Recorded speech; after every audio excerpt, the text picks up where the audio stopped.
प्यारे बच्चों, आज हम बीएससी फर्स्ट ईयर का एक और आर्टिकल करने जा रहे हैं। पिछले आर्टिकल्स जो पिछले वीडियोस में आपने देखे हैं, लैपलेस इक्वेशन, पॉइजन्स इक्वेशंस वगैरह, उसी यूनिट का एक और आर्टिकल है ये। और ये है कि पर unit area of charged conducting surface.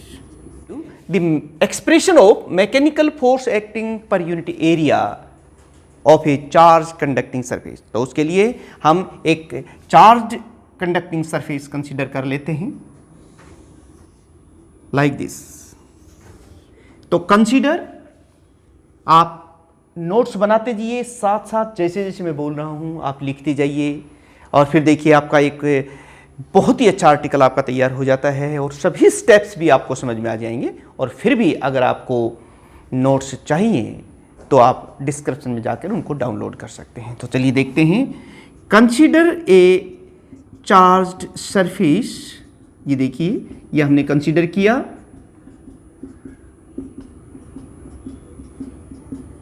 Of surface charge density sigma, इसकी जो चार्ज डेंसिटी है वो क्या है, सरफेस चार्ज डेंसिटी इसकी क्या लिए हमने वो देख लीजिए। सरफेस चार्ज डेंसिटी यानी चार्ज पर यूनिट एरिया है वो ये है। अब हम क्या करेंगे, इस पर एक स्मॉल सरफेस कंसीडर कर रहे हैं। Let d s is the small surface element. Let d s is the small surface element. प्यारे बच्चों, जब चार्ज पर यूनिट एरिया सिग्मा है, ये है, तो फिर चार्ज ऑन दिस एलिमेंट कितना होगा, हैविंग चार्ज, ये तो आप बता ही सकते हैं कितना चार्ज होगा, सिग्मा इंटू डी एस, ये चार्ज होगा इस सरफेस पर, स्मॉल सरफेस पर। अब हम यहां क्या कर रहे हैं कि ये दो पॉइंट्स ले रहे हैं, एक P पॉइंट ले रहे हैं जो यहां है और एक Q पॉइंट हम ले रहे हैं यहां पर। अब देखिए, चाहे पॉइंट P है चाहे पॉइंट Q है, यहां पर जो इलेक्ट्रिक फील्ड इंटेंसिटी होगी वो कैसे होगी।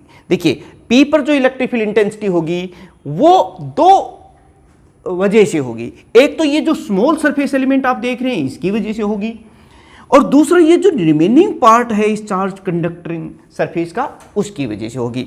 यानी कि जो मैं बात यहां आपको बताने जा रहा हूं, मैं ये कहना चाह रहा हूं कि let the electric field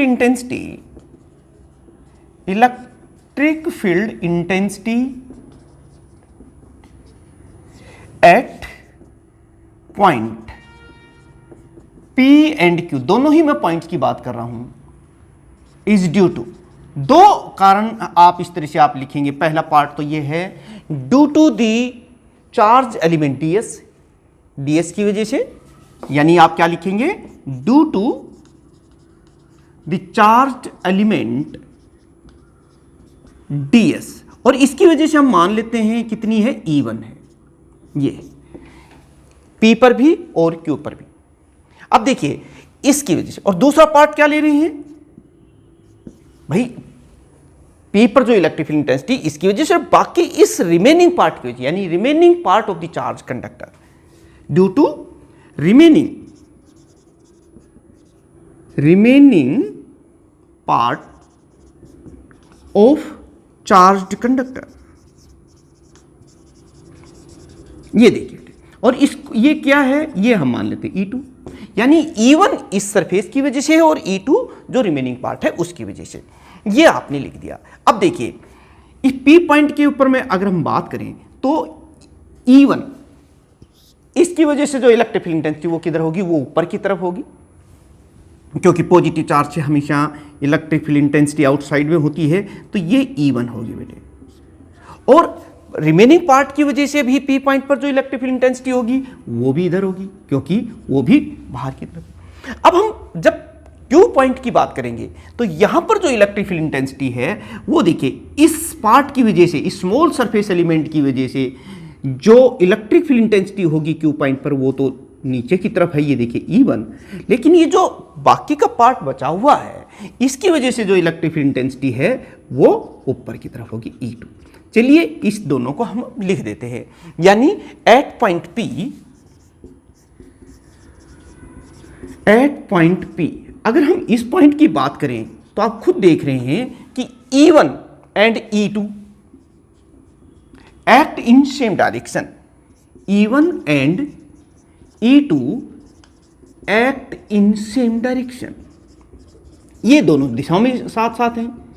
so net electric field intensity at point P कितनी हो जाएगी वो देख लीजिए बेटे, net electric field intensity at point P, therefore net electric field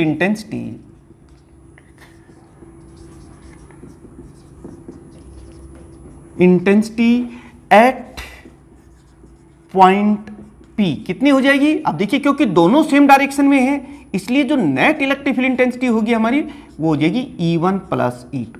ये देखिए ये इक्वेशन नंबर 1 है। और जैसा मैंने पहले बताया था आपको कि at point Q E1 and E2 act in opposite direction, E1 इधर है E2 की डायरेक्शन इधर है, यानी at point Q E1 and E2 act in opposite direction, opposite directions. देखिए ये महत्वपूर्ण आर्टिकल आपका ड्राइव हो जाएगा। अब जब ये अपोजिट डायरेक्शन में है तो net electric field intensity at point Q कितनी हो जाएगी, therefore net electric field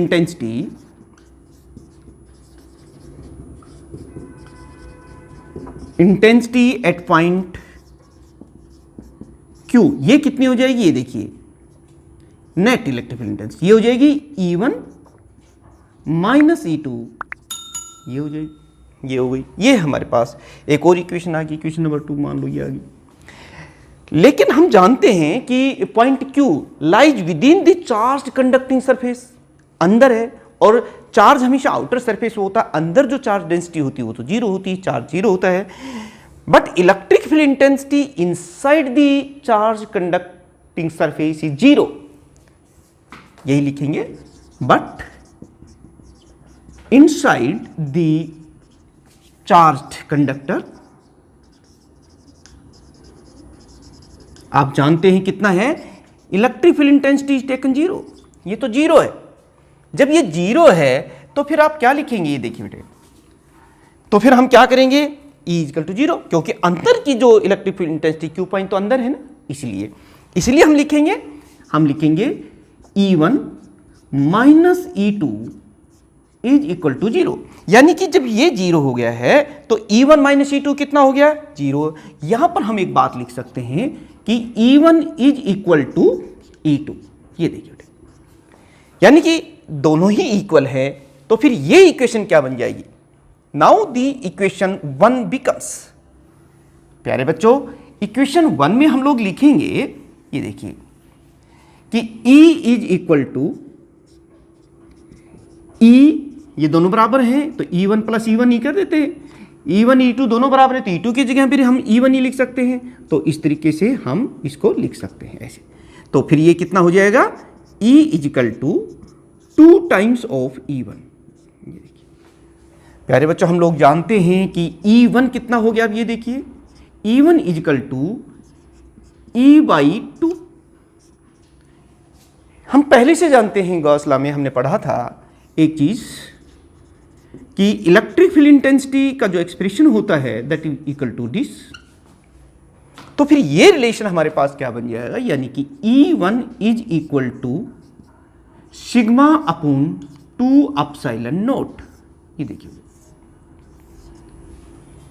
this equation give the electric field intensity, यानी कि, और आप इलेक्ट्रिक फील्ड इंटेंसिटी के बारे में जानते हैं, फोर्स पर यूनिट चार्ज। तो अब हम ये देखते हैं कि इसके ऊपर कितना फोर्स एक्ट करेगा इस एलिमेंट में, इस पर चार्ज कितना है, sigma into ds, unit charge पर इतना फोर्स एक्ट कर रहा है, इसलिए एक बात अब हम यहां ये लिख सकते हैं, यहां देखिए, नाउ मैकेनिकल फोर्स जो हम डिराइव करने जा रहे हैं जिसका एक्सप्रेशन, वो चीज आ जाएगी धीरे धीरे। Mechanical force acting on element having charge, charge कितना है सिग्मा इंटू ds, ये है ना चार्ज। तो चार्ज पर यूनिट एरिया को जब हम एरिया से मल्टीप्लाई कर देंगे आ जाएगा। तो फोर्स का फार्मूला क्या हो जाएगा वो अब आप देखिए यहां पर, दैट इज इक्वल टू, प्यारे बच्चों ये देखिए इसका मतलब होता है mechanical force is equal to, force का मतलब तो यही होता है चार्ज मल्टीप्लाई बाई इंटेंसिटी।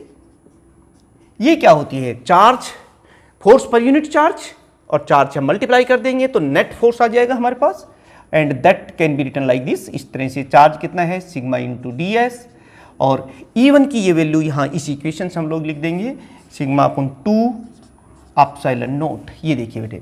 और ये जो नेट रिजल्ट अब हम यहाँ लिखने जा रहे हैं sigma square upon 2 epsilon not into ds। तो this equation gives the force acting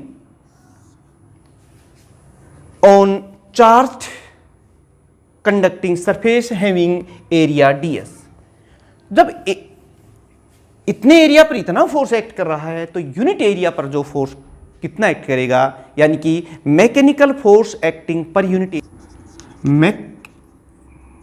mechanical force acting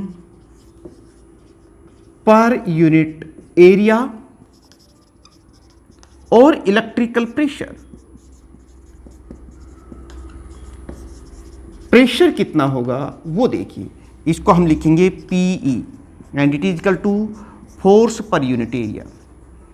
put this value of force here using this equation जो भी आपने लिखी है, तो हम क्या लिखेंगे यहां पर, this can be written like this sigma square ds upon 2 epsilon nought और डिवाइड बाई ds से ds कैंसिल हो गया है। और इस तरीके से हमारे पास जो मैकेनिकल प्रेशर का जो फार्मूला आया है वो कितना आ जाएगा वो देखिए, दिस इलेक्ट्रिकल प्रेशर यानी force per unit area that is given by here sigma square upon 2 epsilon not.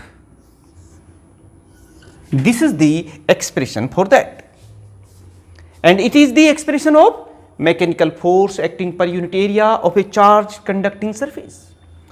इसको हम अलग फॉर्म में भी लिख सकते हैं, equal to sigma upon epsilon nought, ये होता है। तो यहां से सिग्मा की वैल्यू निकाल सकते हैं और ये हो जाएगा एप्सिलॉन नॉट इनटू E, और इस सिग्मा की वैल्यू इस इक्वेशन में रख देते हैं तो एक और फॉर्म में भी ये रिलेशन हमारे पास आ जाएगा, यानी कि दिस रिलेशन नाउ बिकम्स क्या हो जाएगा, PE it is equal to pressure, electrical pressure जिसको मैं कह रहा हूं, एप्सिलॉन नॉट का स्क्वायर E का square divide by 2 epsilon nought, और एप्सिलॉन से एप्सिलॉन कैंसिल हो गया है। और ये देखिए एक और फार्मूला अब आपके पास आ गया है कि 1/2 एप्सिलॉन नॉट E स्क्वायर।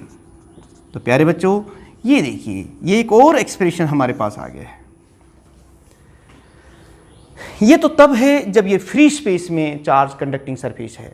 अगर ये किसी मीडियम में है जिसका डाइलेक्ट्रिक कांस्टेंट K है तो फिर क्या होगा, फिर हम इन्हीं दोनों रिलेशंस को, एक रिलेशन हमारे पास ये है और दूसरा रिलेशन भी जो आया है वो है 1/2 epsilon not E square.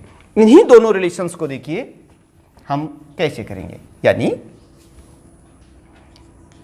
In medium of dielectric constant, dielectric constant K, ये रिलेशन क्या हो जाएगा, देखिए जहां भी डाइलेक्ट्रिक कांस्टेंट होता है तो वहां पर आपको मैंने शुरू में बताया था कि जहां एप्सिलॉन नॉट आता है वहां पर उसका डाइलेक्ट्रिक कांस्टेंट और आ जाएगा। ये तो ये हो गया।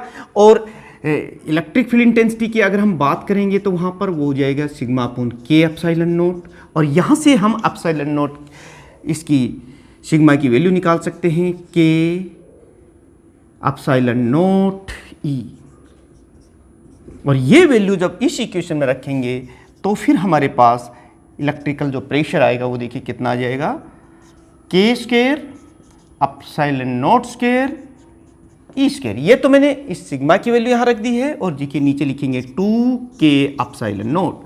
एप्सिलॉन नॉट से इसको हमने कैंसिल कर दिया है और हमारे पास आ गया है 1/2। ये देखिए एक के से ये के भी कैंसिल हो गया है कि के एप्सिलॉन नॉट और ई स्क्वायर। आप खुद देखिए जो बात हमारे पास आई थी ये वही चीज़ यहाँ पर आ चुकी है। ये रिजल्ट्स भी हमारे पास आ गया है।